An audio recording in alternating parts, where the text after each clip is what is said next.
ایک خاتون مجھے ملنے آئیں، ملانے والے نے مجھ سے کہا کہ اس کا خاوند کھربوں پتی، ارب پتی نہیں، کھرب پتی آدمی ہے، کھرب پتی پاکستان میں 2 4 10 آدمی ہیں۔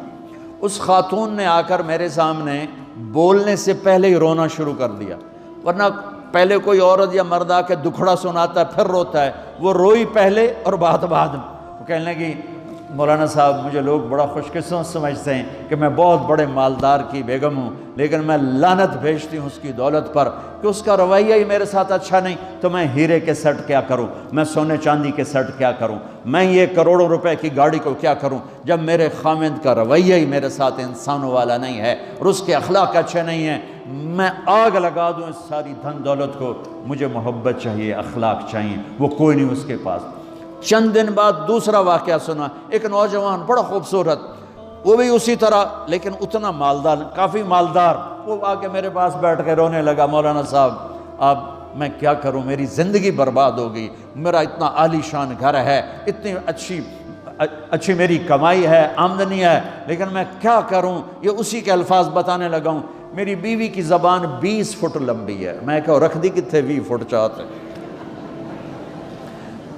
میں کہا وچوں 19 فٹ کٹ دے شاید کچھ کم بن جاوے، کہا میری بیوی بہت بد زبان ہے، میں کئی دفعہ طلاق دینے کی سوچ چکا ہوں، لیکن میرے 3 بچے ہو چکے ہیں، بچوں کو دیکھتا ہوں تو پھر میں اپنے صبر کا گھونٹ پی لیتا ہوں، ورنہ میرا جی چاہتا ہے اس کو ابھی طلاق دے کے گھر سے نکال دوں۔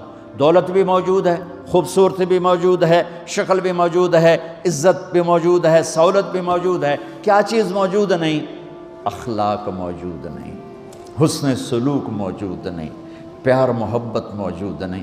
اب اپنے گھروں میں اگر خوشی دیکھنا چاہتے ہیں، ہر رشتے کو اگر آپ آباد کرنا چاہتے ہیں تو میرے نبی والی محبت دینا سیکھیں، میرے نبی والی محبت دینا سیکھیں، اپنے بچوں کو بھی، اپنی اولاد کو بھی، اپنے بہن بھائیوں کو، اپنے ماں باپ کو، ساس بہو کو، بہو ساس کو، سسر بہو کو، بہو سسر کو، بھائی بھائی کو، بہن بہن کو، اللہ کے واسطے برداشت کرنا سیکھو۔ مجھے میرے رب کی قسم ساری دنیا کا چین و سکون برداشت میں ہے، صبر میں ہے، صبر میں ہے، صبر میں ہے۔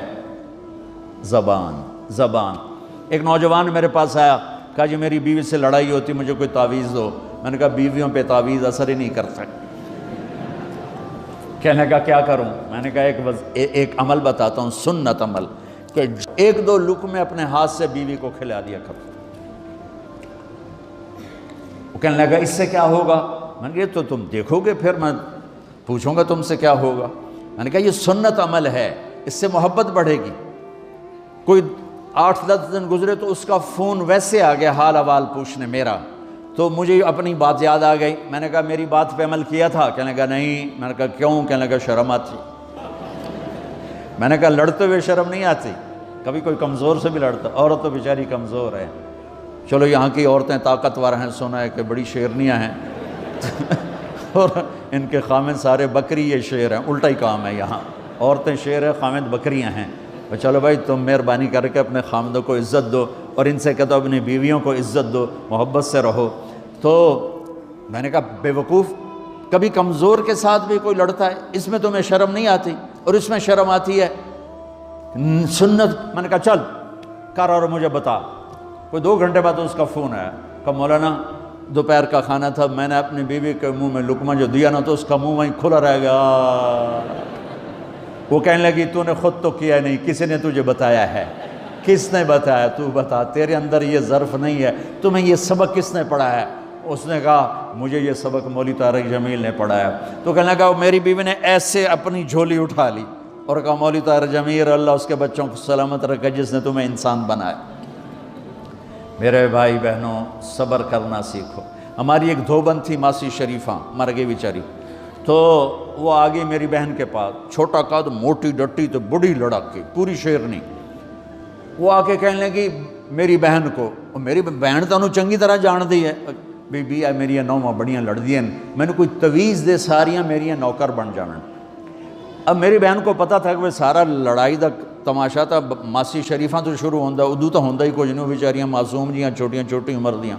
تو میری بہن نے ایک تعویذ بنایا اور اس کو یوں رول کر کے نا، اس کو کہا ماسی شریفہ ہن جس لے تیری لڑائی ہوئے نا اس تعویز تو چک مار کے بہ جانا ہے تے چھڑنا نہیں، جے تو چھڑیا تو مر جانا ہے، انہوں پکا کر کے رکھیں۔ اس نے کیا کیا؟ ماسی شریفوں کو چپ کروایا۔ اب ہمارا دیہاتی ماحول ہے، تعویذوں کی بڑا عقیدت ہے، صحیح تعویذ تو اثر کرتے ہیں لیکن اکثر تو ہیرا پھیری والے بیٹھے ہوئے ہیں سارے ہی، تو اللہ ماشاءاللہ۔ تو 8ویں دن وہ آ گئی، بی بی تو تو بڑا چنگا تعویذ دیتا، ساری لڑائی ختم ہو گئی۔ کیوں کہ ماسی شریفہ چپ ہو گئی۔ تو میں ان ساری مستورات کو یہ تعویذ دے کے جا رہا ہوں، یہ سب لے لو، یہ مرد بھی لے لو، اور جب کوئی جھگڑا ہو یہاں رکھ کے چپ کر کے بیٹھ جانا، آپ کی لڑائیاں ختم ہو جائیں۔ اگر آپ بولتے رہے تو پھر لڑائی ختم نہیں ہوگی۔ میرے نبی کی زندگی سیکھو، معاف کرنا سیکھو، محبت دینا سیکھو، ایسا نہ ہو کہ دو آپس میں بولتے نہ ہوں، ایسی بد اخلاقی سے بچو۔ اور آخری بات یہ ہے، آپ اس ملک میں رہتے ہیں، اب یہ آپ کا ملک ہے، اگر آپ کے پاسپورٹ ہیں تو یہ آپ کا ملک ہے، اس کے قانون کو عزت دو، اس کے قانون کو احترام دو۔ یہاں کی گورنمنٹ کے ساتھ مجھے پتہ چلا ہے کہ بہت سے لوگ ہیں فرضی بیمار بن کے وظیفے لے رہے ہیں، یہ حرام ہے، یہ دھوکہ ہے، یہ فراڈ ہے۔ جو حکومت آپ کی اتنی ہمدرد ہو کہ گھر بیٹھے آپ کو وظیفہ پہنچائے، آپ کے بچوں کے وظیفے لگائے، آپ کے وظیفے لگائے، انہی کے ساتھ دھوکہ کرنا ہے، انہی کے ساتھ فراڈ کرنا ہے۔ اللہ کی قسم یہ آپ اپنے ساتھ فراڈ کر رہے ہیں، یہ آپ اپنی ذات کو دھوکہ دے رہے ہیں، ان کو نہیں دھوکہ دے رہے، آپ اپنے آپ کو دھوکہ دے رہے ہیں۔ ایک سردار جی ریل میں چڑھا، ہنسی جائے، لوگوں نے پوچھا سردار جی بڑے ہنس رہے ہو؟ کہنے لگا ریلوے والوں کے ساتھ آج بڑا فراڈ کیا، چکر کا دے دیا، ریلوے کو چکر دے دیا ہے۔ کہ سردار جی کیا چکر دیا ہے؟ کہنے لگا واپسی کا ٹکٹ بھی لے لیا ہے اور واپس میں نے آنا کوئی نہیں ہے۔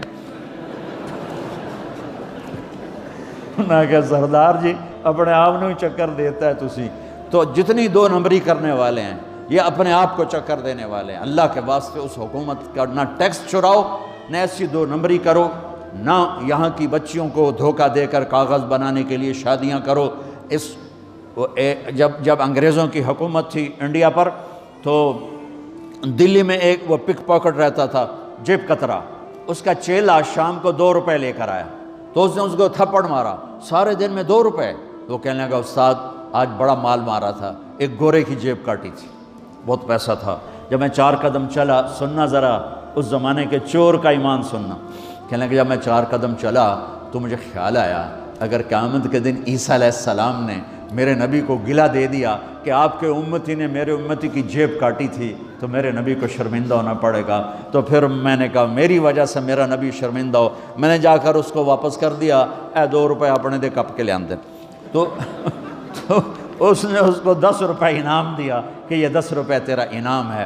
اب آپ اس ملک کے اگر ہیں، آپ کے پاسپورٹ ہیں تو آپ یہاں کے ہیں، آپ اپنے پیچھے اپنے رشتہ داروں کی مدد کریں، جو مرضی کریں، لیکن میرے بھائی بہنوں اس سے اپنا ملک بنا کے چلو، یہاں غریبوں پہ خرچ کرو۔ زکوٰۃ تو مسلمان کو دی جاتی ہے کوئی شک نہیں، لیکن صدقات خیرات پیچھے بھیجنے کے بجائے یہاں کتنے غریب لوگ ہیں، کتنے ضرورت مند لوگ ہیں، کتنے لوگ ہیں جن کے پاس گھر کوئی نہیں، کتنے لوگ ہیں جو کونسل کی طرف سے وظیفہ لے کر روٹی کھا رہے ہیں اور وہ پوری نہیں پڑتی، ایسوں کو ڈھونڈ کے ان پر خرچ کرو، ان کی مدد کرو، کسی کی جانی خدمت کرو، کسی کی مالی خدمت کرو۔ میرے نبی نے فرمایا ہر مسلمان کے لیے ضروری ہے کہ صدقہ دے، ہر مسلمان روزانہ صدقہ دے۔ تو صحابہ نے کہا یا رسول اللہ پیسے نہ ہوں تو آپ کہتے چلو کوئی بات نہیں، کہا نہیں سنو، آپ نے کہا بازار میں جا کے مزدوری کرے اور مزدوری کی قیمت وصول کر کے صدقہ کرے، صدقہ اتنا ضروری ہے، بلاؤں کو ٹال دیتا ہے، مصیبتوں کو ٹال دیتا ہے۔ تو یہاں رہنے والے یہاں کے قانون کا احترام کریں، یہاں کے قانون کو عزت دیں، اللہ کے واسطے 2 نمبری نہ کریں، دیانتداری سے چلیں۔ میرے نبی نے فرمایا میرا امتی ہر گناہ کر سکتا ہے، 2 کبھی نہیں کرے گا، ایک جھوٹ کبھی نہیں بولے گا، ایک دھوکہ کبھی نہیں دے گا۔ تو اللہ کے واسطے دھوکے فراڈ سے چلیں۔ کہیں آپ لڑے ہوئے ہیں صلح کر لیں، پیار محبت دیں، معاف کریں، اپنے بچوں کو ٹائم دیں، ان کو اچھی تعلیم دیں، یہ اعلیٰ عہدوں پر پہنچیں، اعلیٰ جاب پر پہنچیں۔ ضروری نہیں کہ تمہاری طرح مزدوریاں ہی کریں، ان کی تعلیم کا یہاں سکول بناؤ، یہاں کالج بناؤ، اپنے اسکول بناؤ، اپنے کالج بناؤ، اپنی اولاد کو اچھی سے اچھی تعلیم دو کہ یہ آگے چل کے بڑے شعبوں پر اور بڑی جاب پر پہنچیں اور تمہارے لیے عزت بنے، باعث عزت بنے، باعث افتخار بنے۔ آپس کی پیچھے لڑائی چل رہی، اس نے 1 کنال کا گھر بنایا، میں نے 2 کنال کا بنایا۔ اور میں ایک جگہ گیا، پہاڑ، میرپور گیا، میرپور، بڑے بڑے گھر شہر میں انٹر ہونے سے پہلے، بڑے بڑے گھر، میں نے کہا یہ، اور لگیں جیسے خالی، میں نے کہا یہ کیا ہے؟ میں پہلی دفعہ میرپور، کہا یہ انگلینڈیوں کے گھر ہیں، ان کے مقابلے لگے رہتے ہیں، اس نے کنال کا بنا، میں 2 کنال کا بناؤں گا، اس نے 2 کنال کا بنا، میں 4 کنال کا بناؤں گا۔ بناؤ گھر اپنی ضرورت کے بنا لو، جب جانا ہو وہاں، نہ تم جانے والے ہو پیچھے، نہ تمہاری اولادیں، ان کو یہاں کی نسوار لگی، واپس جائیں گے لوڈ شیڈنگ میں۔ ایک پٹھان بھائی ناراض نہ ہونا، ادھر بہت ہیں پٹھان، تو ایک پٹھان کا خرگوش گم ہو گیا، خرگوش، تو لوگوں نے افسوس کیا، خان جی آپ کا خرگوش گم ہو گیا، کہنے لگا خوچا کوئی بات نہیں ہے، ہم نے اس کو نسوار کا عادی بنایا ہوا ہے، جب نشہ ٹوٹے گا ہمارے پاس آئے گا۔ یہ تمہاری نسل اور تم انگلینڈ کی نسوار کھا کھا اب تم پاکستان جاؤ گے، ہندوستان جاؤ گے، بنگلہ دیش جاؤ گے، تم نے یہی رہنا ہے۔ اسے اپنا ملک بنا کے چلو، سنسیئر ہو کے چلو، اس کے قانون کا احترام کر کے چلو۔ یہاں غریبوں پہ صدقہ تو غیر مسلموں کو دو، ان کے دل قریب ہوں، ڈھونڈ ڈھونڈ کے دو، وہ تم سے پیار کریں، وہ تم سے محبت کریں، ان کے ہائے ہائے۔ او میرے نبی تشریف فرما تھے، ایک طوائف گزری، طوائف پروسٹیٹیوٹ، وہ آپ کو دیکھ کے نا آپ کا مذاق اڑانے کے لیے، کیسا نبی ہے، اکیلے بیٹھ کے کھاتا ہے، کسی کو پوچھتا ہی نہیں۔ غیر مسلم، کافر، طوائف، کتنی برائیاں کٹھی ہو گئی۔ آپ نے کہا آ جا، وہ آ کے بیٹھ گئی، آپ نے کہا کھا، وہ تو آپ کا مذاق اڑا رہی تھی کہ نہیں ایسا نہیں کھاؤں گی، جو تیرے منہ میں ہے اپنے ہاتھ سے نکال کے مجھے کھلا۔ اس کا خیال تھا یہ مجھے ڈانٹیں گے، کہیں گے اس کو اٹھاؤ، 2 چھتر مارو، اس کو دفع کرو، میں کہوں گی دیکھو تمہارا نبی کیسا ہے، اتنا بد اخلاق۔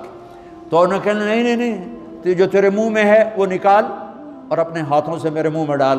میرے نبی نے کہا یہ لو، آپ نے لقمہ منہ سے نکالا اور اس کے منہ میں ڈالا۔